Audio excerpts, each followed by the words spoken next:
네, 집중 취재 현정인 기자 자리에 함께했습니다. 안녕하십니까? 네, 안녕하십니까? 자, 오늘은 이 셀트리온 그중에서도 복귀한 서정진 회장 계획들을 집중 취재했다고요? 네, 맞습니다. 2021년 3월에 은퇴했던 서정진 셀트리온 회장이 2023년 3월 한시적으로 경영에 다시 복귀했죠. 대우자동차에서 근무하던 서정진 회장은 자본금 5천만 원으로 바이오 시밀러 영역을 개척해 현재 약 39조 원의 시가총액을 가진 회사를 만든 장본인인데요. 스타 오너라고 불리던 서 회장이 글로벌 경제가 위기를 맞자 해외 점유율 확대와 미래 전략을 재정비하기 위해 돌아왔습니다. 그의 임기는 2025년 3월에 끝날 예정인데요. 임기 만료를 앞두고 그의 약속들을 한번 짚어봤습니다.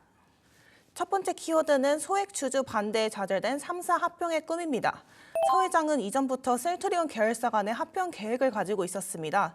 2017년 7월 셀트리온 헬스케어가 코스닥에 상장되던 시기부터 관련 이야기가 조금씩 나오기 시작했는데요. 셀트리온의 바이오 의약품 해외 판매와 마케팅을 담당하던 셀트리온 헬스케어와 그리고 셀트리온 이 두 회사를 합병한 후 셀트리온 제약을 합병하는 두 단계로 진행될 예정이었습니다. 자, 두 번에 나눠서 세 개의 회사를 합병하겠다는 얘기인데 목적은 뭔가요? 합병을 통해 구조를 단순화시키는 게 가장 주된 이유로 해석됩니다. 네. 지배구조가 단순화되면 서정진 회장의 지배력이 강화될 수 있으며 재고자산 논란도 해소될 수 있기 때문인데요.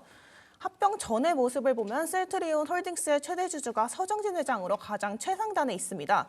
셀트리온과 셀트리온 헬스케어의 최대 주주는 셀트리온 홀딩스고 셀트리온 제약의 최대 주주는 셀트리온이라는 복잡한 구조인데요. 그동안 서 회장이 셀트리온 홀딩스를 통해 셀트리온을 간접 지배하는 상태였습니다. 그러나 계획대로 합병을 하게 되면 서정진 회장에서 셀트리온 홀딩스 그리고 셀트리온으로 간소화된 구조를 갖게 됩니다. 서 회장의 지배력도 강해지고요. 또 셀트리온 헬스케어가 글로벌 판매를 담당하고 있는데요. 여기는 유효기간 관리를 이유로 완제가 아닌 원료의약품 형태로 원재료를 매입합니다. 그래서 이 두 회사가 내부 거래를 하고 있어 재고 자산으로 매출을 부풀릴 수 있다는 의심도 계속 받아왔는데요. 합병을 하게 되면 이러한 이슈도 해결되고 개발부터 생산, 유통, 판매를 한 회사에서 할 수 있다는 게 핵심입니다. 네, 자 그렇다면 현재 합병 어떻게까지 진행이 됐나요? 네, 지금 합병은 셀트리온 헬스케어와 셀트리온의 합병인 1단계까지 진행됐습니다. 네. 원래는 2차로 셀트리온 제약까지 합병한 후 지주사인 셀트리온 홀딩스를 나스닥에 상장시키는 게 목표였는데요. 셀트리온 주주들의 다수가 반대했습니다. 이 셀트리온과 셀트리온 제약 두 회사를 비교했을 때 영업이익 대비 주가 차이가 적은 편에 속해 셀트리온 제약의 주가가 고평가됐다고 바라본 것입니다. 네. 그리고 합병을 추진할 당시 셀트리온 측은 합병 추진 여부 검토 1단계 특별위원회를 설립했는데요. 조사 결과 합병 비율이 만족스럽지 않다는 입장이 58%로 가장 높았으며 21%는 자회사로 합병 시 실익이 부족하다라고 판단했습니다. 네, 자 그렇다면 합병은 앞으로는 아예 하지 않을 계획인가요?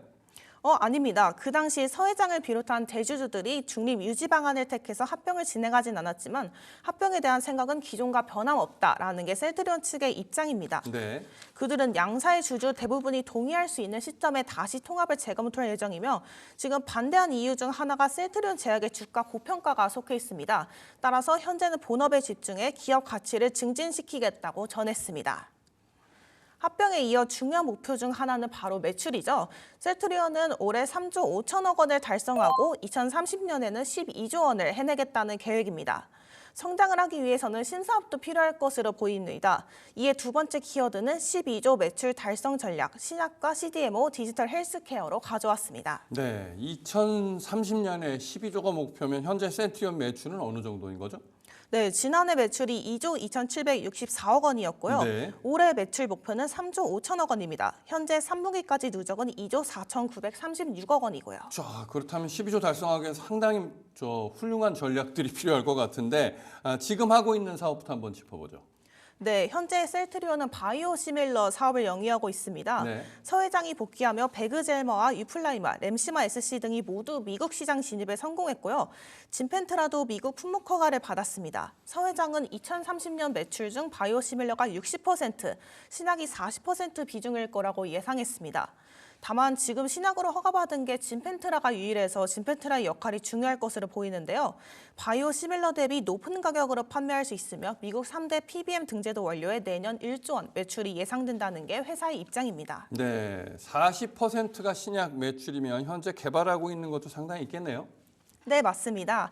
서 회장은 올해부터 이중항체 신약 6개, 항암 신약 4개 등 총 10개 신약을 개시하겠다는 목표를 전했습니다. 특히 ADC 항암제는 올해 공개될 것으로 보입니다. 마지막 키워드는 경영 전면 등장한 2세, 승계보다 연임입니다. 네. 한시적 경영 복귀를 선언한 만큼 임기 만료가 가까워지며 승계 시점에 대한 관심이 커졌는데요. 하지만 아직 서 회장이 제시한 약속이 실현되기까지 남아있으며 승계까지는 시간이 더 필요하다는 시선이 대다수입니다. 따라서 연임을 할 가능성이 높아 해당 키워드를 선정했습니다. 네. 자, 그렇다면 2세 등장 시점은 언제로 보고 있나요?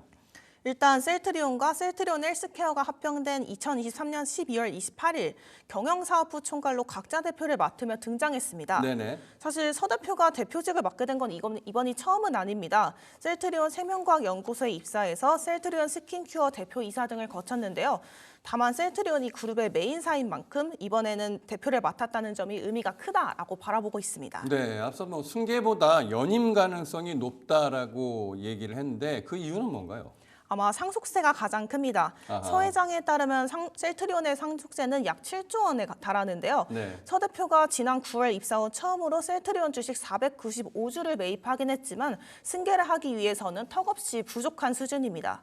따라서 업계는 셀트리온 3사 합병 후 셀트리온 홀딩스를 나스닥에 상장해 얻은 자금으로 상속세를 마련할 것으로 예상했는데요. 하지만 셀트리온 합병이 1차 합병에서 멈추게 되며 이 계획도 미뤄지게 됐습니다. 또 아직 가시화되지 않은 사업도 많다는 게 서 회장이 현장에서 뛰어야 할 이유로도 꼽힙니다. 네. CDMO 자회사가 내년부터 공장 착공에 들어가고 아마 가동은 4년 뒤부터 예상되는데요. 네. 그리고 디지털 헬스케어 투자도 진행 중인 상황입니다. 또 신약 개발의 경우 시간이 오래 걸리는 특성을 갖고 있어 아직까지는 연임을 더 할 것이다. 이렇게 바라보는 게 업계의 시각입니다. 네. 여기에 합병은 임기 내 지키지 못했지만 매출은 근접할 가능성이 높은데요. 따라서 서 회장이 연임해서 회사를 더 성장시키며 남은 약속들을 하나씩 이룰 거라고 바라봤습니다. 또 서 회장은 이전에 진행된 간담회에서도 승계 관련해서 선을 그었으며 셀트리온 또한 입장을 전할 수 없다고 밝혔고요. 네. 자, 오늘은 이 셀트리온, 그중에서도 특히 이 복귀한 서정진 회장의 행보에 대해서 자세히 짚어봤습니다. 보도국 현정인 기자였습니다. 수고했습니다. 네, 감사합니다.